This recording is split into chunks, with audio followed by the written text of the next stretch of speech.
가운데 최순실 씨의 청담고 학사농단 의혹이 사실로 드러났습니다. 교육청이 최 씨 등을 고발하면서 특혜 당사자인 정유라 씨도 조사를 받아야 한다는데 힘이 실리고 있습니다. 삼성전자 특혜 지원 의혹과 독일 부동산 구입 의혹 등 정 씨가 받는 의혹들은 한두 가지가 아닌 상황. 검찰은 최 씨 모녀에게 35억 원을 특혜 지원한 의혹으로 삼성전자 박상진 사장을 나흘 만에 다시 불러 추궁했습니다. 정 씨도 검찰 조사에 응할 용의가 있다고 했던 변호인은 연합뉴스TV와 만나 정 씨와 수시로 연락하고 있다고 밝혔습니다. 정 씨의 귀국 시점을 조율하고 있음을 우회적으로 내비친 겁니다. 하지만 형사처벌로 이어질지는 미지수입니다. 삼성 특혜 의혹이 사실이라 해도 정 씨가 본인이 받을 이익을 알고 최 씨와 사전에 의사결정을 했는지가 관건입니다. 공범관계임을 입증해야 하는 겁니다. 다만 일각에서는 정 씨가 삼성이 지원한 코레스포츠의 소유주로 이름을 올린 만큼 처벌 가능성이 있다는 의견도 나옵니다. 학사농단 의혹과 관련해 최 씨에게는 업무방해죄를 물을 수 있지만 미성년자였던 정 씨는 입학이 취소되더라도 형사처벌은 피할 가능성이 큽니다. 연합뉴스TV 박효정입니다.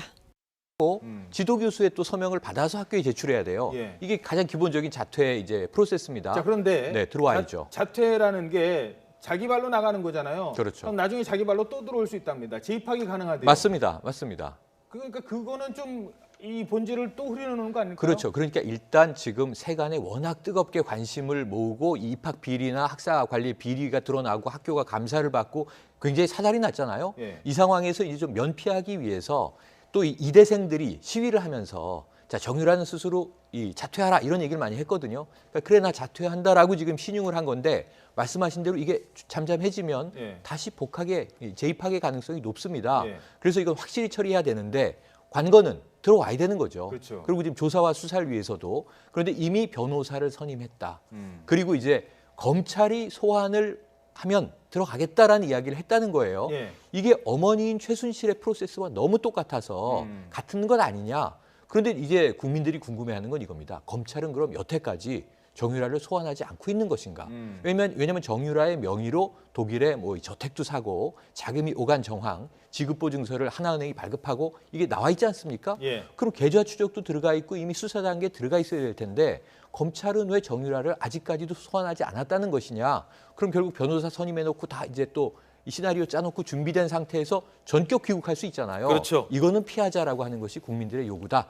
이 검찰이 좀 새겨들어야 될 것 같습니다. 그리고 자퇴 문제와 관련해서도 교육부가 지금 감사를 하고 있어요. 네. 감사하면 감사 결과 나오면 거기에 따르면 됩니다. 그렇죠. 그런데 그걸 자퇴로 그냥 마무리 짓는다는 거는 그 도와줬던 교수들도 있을 거고요. 뭐 총장이야 뭐 자기는 관계없다. 관계없다, 네. 문제 없다라고 판단을 한다고 이미 어떤 한 분이 그렇게 얘기를 했습니다만 잘잘못을 따져야 할 것 아니겠습니까? 최순실 씨가 도대체 와서 무슨 짓을 했는지도 따져야 되고. 근데 정유라 씨가 뭐 자진 자퇴하는 거에 우리가 너무 중점을 두면 안 될 것 같아요. 왜냐면 자진 자퇴하는 게 문제가 아니고 어차피 이제 교육부에서 감사를 하기 때문에 예. 입학은 취소될 겁니다. 그래서 나중에 이대를 뭐 다시 들어와서 다닐 수 있느냐 없느냐 이제 그게 문제가 되는 게 아니고 그렇죠. 지금 우리가 주목해야 할 부분은 왜 이 시점에서 들어오려고 하느냐 이제 그 부분에 대해서 우리가 좀 관심을 가져야 한다고 봐요. 예, 그런데 수사와 관련해서. 네, 아까 최순실 씨에 대해 얘기를 했는데 그럼 왜 최순실 씨는 갑자기 들어왔느냐? 이제 그 부분에서 굉장히 의혹이 많아요.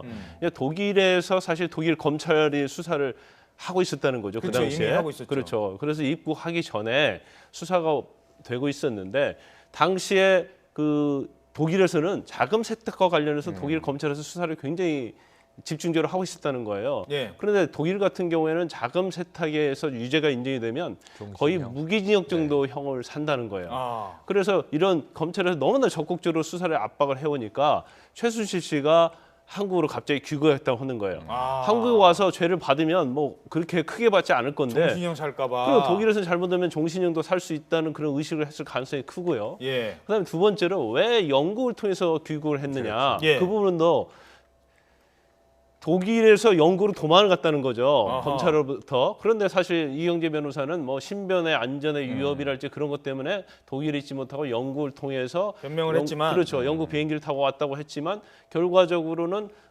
지금 드러나는 것들이 결국 영국으로 도피했다가 한국에 왔지 않았느냐 그런 의혹을 받고 있거든요. 그렇다면 정유라 씨에 대해서 사실은 검찰이 소환 일정이 전혀 없어요. 아직 수사도 완전히 돼 있지 않는 것도 같고. 예. 그런데 똑같죠. 최순실씨와 똑같이 나 지금 소환하면 들어가겠다 이렇게 얘기를 하는데 네. 제가 볼 때는 자기 마음대로 들어와요. 소환 전에 갑자기 귀국할 겁니다. 그렇다고 하면 아까 말씀드린 것처럼 독일 검찰에서 자금 세탁과 관련된 부분이 압박을 들어오기 때문에 이게 더 무서우니까. 그렇죠. 그게 더 무서우니까 지금 귀국 시점을 저울질을 하고 있는데 아마도 검찰이 정식 소환하기 전에 갑자기 들어올 가능성이 크죠. 또 뒤통수를 치고 우리 수사의 흐름과 맥을 끊어버리는 그래, 정말 이건 정말 철저하게 계산된 행동들입니다. 네, 근데 갑자기 또 들으면 검찰은 딜레마가 있어요. 왜냐하면 정유라 씨 부분에 대해서 수사가 전혀 안 돼 있거든요. 그렇죠. 독일 소환도 못하고. 네, 독일 검찰 측에서는 한국 검찰에서 전혀 어떤 수사 요청이랄지 자료 요청을 아주 한 적이 없다 아하. 그렇게 얘기하고 있다는 거예요. 예. 그렇다고 한다면 검찰 자체가 정유라 씨 부분에 대해서는 거의 수사가 안 돼 있다고 보는데 만약에 입국했는데 또 긴급 체포하지 않으면 또 이에 대해서 논란이 있을 수 있는 거죠. 예, 알겠습니다. 지난 2014년 최순실 씨 딸 정유라 씨의 승마 국가대표 선발 과정에서 특혜 의혹 일자 김종 문체부 2차관이 직접 사태 해결에 나섰던 것으로 하여튼 취재 결과 확인됐습니다. 세월호 참사 다음 날도 청와대의 뜻이라며 이 문제에 집착했습니다. 최순실 씨의 변호를 맡고 있는 이경재 변호사. 이 변호사는 한 라디오 방송에 출연해 정유라 씨에 대해 언급했습니다.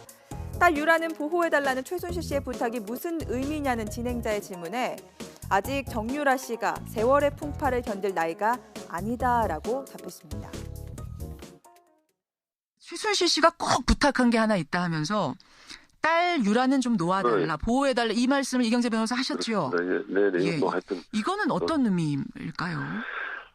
이게 지금 딸이 이제 어느 정도 세월의 어떤 이런 풍파를 견뎌낼 만한 나이 같으면 모르겠는데 그래서 이거는 저는 아닌 것 같습니다. 우리 알겠습니다. 사회가 예. 여기서 이해할 만한 그런 아량이 있지 않나 이렇게 생각합니다.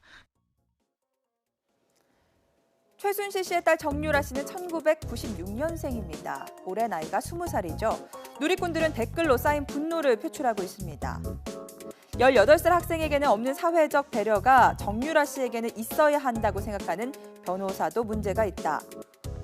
괜히 읽어서 더 기분 나빠졌습니다. 아량이라니 기가 막힙니다. 각종 특혜에 정유라 씨 때문에 상처받은 사람들은 누가 이해해 주냐는 등의 댓글이 가장 큰 공감을 받고 있습니다. 안 그래도 불난 국민들 마음에 기름 붓는 경솔한 발언 아니었냐는 지적이 나오고 있습니다. 이번 특검은 역대 최대 규모가 될 전망입니다.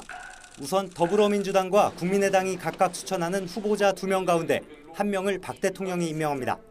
특검은 특별검사부 4명을 임명하고 여기에 파견검사 20명과 특별수사관 40명, 행정지원 40명까지 인원만 105명에 이릅니다. 본조사는 70일인데 준비기간 20일과 30일 연장을 더하면 기간도 역대 최장기간인 120일 동안 열리게 됩니다. 조사 대상도 포괄적입니다. 대통령 비서실과 국가안보실, 경호실을 비롯해 교육부와 문화체육관광부 등 관련 정부 부처를 모두 조사합니다. 박 대통령도 예외는 없습니다. 세월호 참사 당일 7시간의 행적과 해외 순방 때 성형외과 의사가 동행했다는 의혹도 당연히 수사합니다.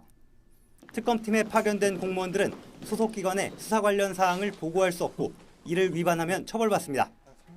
검찰과 특검의 수사와 별도로 국회 차원의 국정조사도 열립니다.